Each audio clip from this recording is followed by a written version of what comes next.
নমস্কাৰ আপোনালোক সকলোকে সঞ্জীৱ মটিভেশ্যন চেনেলটিৰ অন্য এটা প্ৰেৰণাদায়ক কাহিনীলৈ। যদিহে জীৱনৰ বাটবোৰ কঠিন যেন লাগে, যদি বাৰে বাৰে মনটো ভাঙি গৈছে, কষ্ট কৰিও যদি ফলাফল পোৱা নাই, তেন্তে আজিৰ শ্ৰীকৃষ্ণৰ কথাৰ মাধ্যমেৰে সকলো সমাধান পাব আপোনালোকে। যদিহে আপোনালোকে প্ৰথমবাৰৰ বাবে আমাৰ চেনেলটিলৈ আহিছে, তেনেহ'লে লাইক, শ্বেয়াৰ আৰু ছাবস্ক্ৰাইব কৰিবলৈ নাপাহৰিব।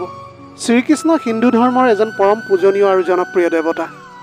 তেওঁক বিষ্ণুৰ অষ্টম অৱতাৰ হিচাপে গণ্য কৰা হয় আৰু তেওঁৰ জীৱনৰ কাহিনী মহাভাৰত, ভাগৱত পুৰাণ আৰু অন্যান্য পৌৰাণিক গ্ৰন্থত বৰ্ণিত হৈছে। অসমত শ্ৰীমন্ত শংকৰদেৱৰ বৈষ্ণৱ ধৰ্মৰ প্ৰভাৱত শ্ৰীকৃষ্ণৰ পূজা আৰু তেওঁৰ শিক্ষাৰ প্ৰতি গভীৰ শ্ৰদ্ধা পৰিলক্ষিত হয়। শ্ৰীকৃষ্ণ কেৱল এজন দেৱতাই নহয়, তেওঁ এজন দাৰ্শনিক গুৰু আৰু জীৱনৰ পথ প্ৰদৰ্শক। তেওঁৰ জীৱন আৰু শিক্ষা আমাৰ বাবে অনুপ্ৰেৰণাৰ উৎস।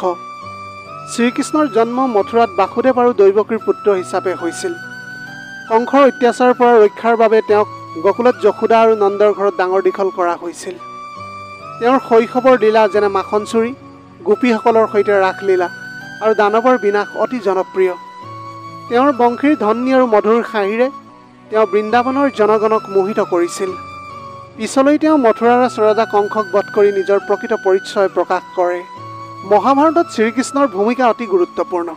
তেওঁ পাণ্ডৱৰ পথ প্ৰদৰ্শক আৰু অৰ্জুনৰ সাৰথী হিচাপে কুৰুক্ষেত্ৰৰ যুদ্ধত ধৰ্ম ৰক্ষাৰ বাবে গুৰুত্বপূৰ্ণ ভূমিকা পালন কৰিছিল। তেওঁৰ দ্বাৰা প্ৰদান কৰা শ্ৰীমদ ভগৱত গীতা হৈছে তেওঁৰ শিক্ষাৰ সাৰাংশ, য'ত তেওঁ কৰ্মযোগ, ভক্তিযোগ আৰু জ্ঞানযোগৰ পথ দেখুৱাইছে। জীৱনৰ সফলতা পাব খোজা প্ৰতিটো মানুহে এটা কথা মনত ৰাখিব লাগিব: সফলতা কেতিয়াও এক ৰাতিৰ ফল নহয়। ই হ'ল ধৈৰ্য, নিষ্ঠা, শুদ্ধ চিন্তা আৰু নিয়মিত সৎকৰ্মৰ ফল। শ্ৰীকৃষ্ণই গীতাত কৈছে, তোমাৰ অধিকাৰ কেৱল কৰ্মত, ফলত নহয়। অৰ্থাৎ তুমি তোমাৰ কৰ্তব্যটো মনে প্ৰাণে কৰা, ফলৰ কথা কেতিয়াও চিন্তা নকৰিবা। কিয়নো ফলৰ আশাত কাম কৰিলে মনৰ ভৱিষ্যতৰ ভয় আৰু অহংকাৰৰ জন্ম লয়, যিয়ে তোমাক ব্যস্ত, উদ্বিগ্ন আৰু তোমাৰ মনক শক্তিহীন কৰি তুলিব। আমাৰ জীৱনটোৱে বহুত পৰীক্ষা দিয়ে: সুখ, দুখ, লাভ, ক্ষতি, জয়, পৰাজয়। কিন্তু যিজন ব্যক্তিয়ে এই সকলোবোৰ সমভাৱে গ্ৰহণ কৰে, তেওঁৱে আচলতে হয় সত্য পথৰ যোদ্ধা। ভগৱান শ্ৰীকৃষ্ণৰ মতে জীৱনত সফলতা সেইজন ব্যক্তিয়েই পায়, যিয়ে সদায় নিজৰ ধৰ্মৰ পথ অনুসৰণ কৰে। তেওঁ কৈছে, নিজৰ ধৰ্মত মৃত্যু হোৱাটো শ্ৰেষ্ঠ। আনৰ ধৰ্ম কেতিয়াও অনুসৰণ কৰিবলৈ নালাগে, সেইটো কৰাটো মহাভয়ংকৰ। কথাষাৰৰ অৰ্থ হ'ল, আমি জীৱনত কেতিয়াও আন মানুহক অনুসৰণ কৰি সফল হ'ব নোৱাৰোঁ। সদায় আমি যেন নিজৰ অন্তৰাত্মাক শুনো, নিজৰ শক্তিক আমি বিশ্বাস কৰোঁ আৰু তেনেকৈ সদায় নিজৰ পথত আগবাঢ়ি যাওঁ। ভগৱান শ্ৰীকৃষ্ণই কৈছে যে যি হ'বলৈ আছে সেয়া নিশ্চয় হ'বই, তুমি মাথো তোমাৰ কৰ্ম কৰি যোৱা। গতিকে জীৱনত যদি সফল হ'বলৈ খোজা, তেন্তে তুমি অহংকাৰ, আলস্য, ভয় আৰু দ্বিধাবোধ সদায় আঁতৰি চলিবলৈ চেষ্টা কৰা। সদায় আমি জীৱনত সত্যৰ পথত থাকিব লাগে। পৰিস্থিতি লাগিলে যিয়েই নহওক কিয়, নিজকে আমি কেতিয়াও হেৰুৱাই দিব নালাগে। ভগৱান শ্ৰীকৃষ্ণই কৈছে, জীৱনত সফল হ'বলৈ বিচৰাটো কোনো ভুল কথা নহয়।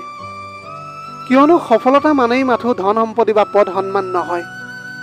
সফলতা মানে হৈছে নিজৰ উদ্দেশ্যত স্থিৰ, নিজৰ কৰ্মত নিষ্ঠাবান আৰু নিজৰ আত্মাত বিশ্বাসী হোৱাটোহে। ভগৱান শ্ৰীকৃষ্ণৰ বাণীয়ে আমাক এনেকুৱা বহু শিক্ষা দিয়ে। ভগৱান শ্ৰীকৃষ্ণই আমাক এনে বহু শিক্ষা দিয়ে, যিবোৰে আমাৰ মন, আত্মা আৰু চিন্তাধাৰাক সম্পূৰ্ণৰূপে ৰূপান্তৰ ঘটাব পাৰে। ভগৱান শ্ৰীকৃষ্ণই গীতাত কৈছে যে কৰ্মত মন দিয়া, ফলৰ চিন্তা নকৰিবা। ইয়াৰ গভীৰ অৰ্থ হ'ল, আমি আমাৰ কৰ্মৰ ওপৰত জোৰ দিব লাগে। সময়মতে ফল নিশ্চয় আহিব। আজি যদি তুমি নিয়মিতভাৱে অধ্যয়ন কৰা, পৰিশ্ৰম কৰা, নিজৰ কৰ্মত বিশ্বাস ৰাখা আৰু ভগৱানৰ ওপৰত সদায় আস্থা ৰাখা, তেনেহ'লে সময়মতে তুমি সফল নিশ্চয় হ'বা।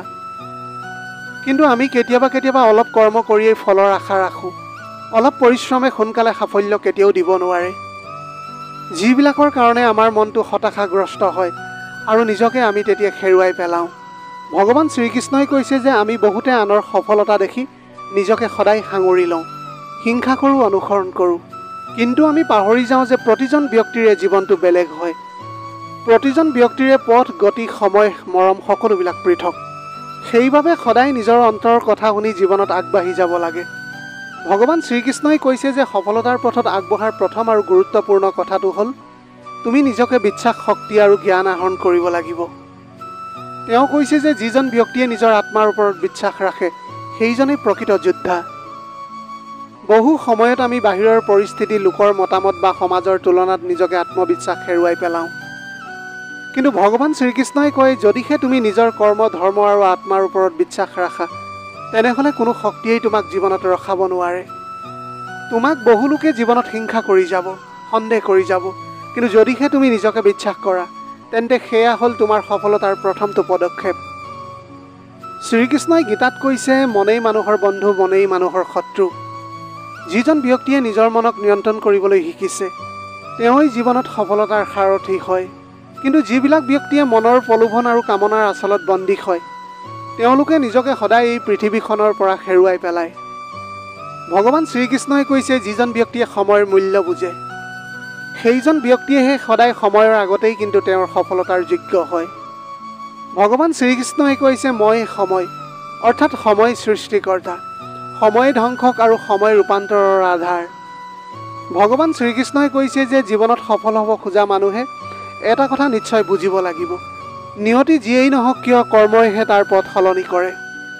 বহুতে কয় ভাগ্যত নহ'লে একো হ'ব নোৱাৰে, কিন্তু ভগৱান শ্ৰীকৃষ্ণই গীতাত স্পষ্টকৈ কৈছে যে ভগৱানে সদায় তাকহে সহায় কৰে, যিয়ে নিজৰ কৰ্মত নিষ্ঠা আৰু মনত সদায় বিশ্বাস ৰাখে।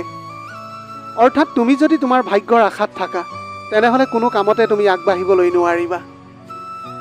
নিয়তি হ'ল এটা দিশা, কিন্তু কৰ্ম হৈছে তোমাৰ এটা পন্থা।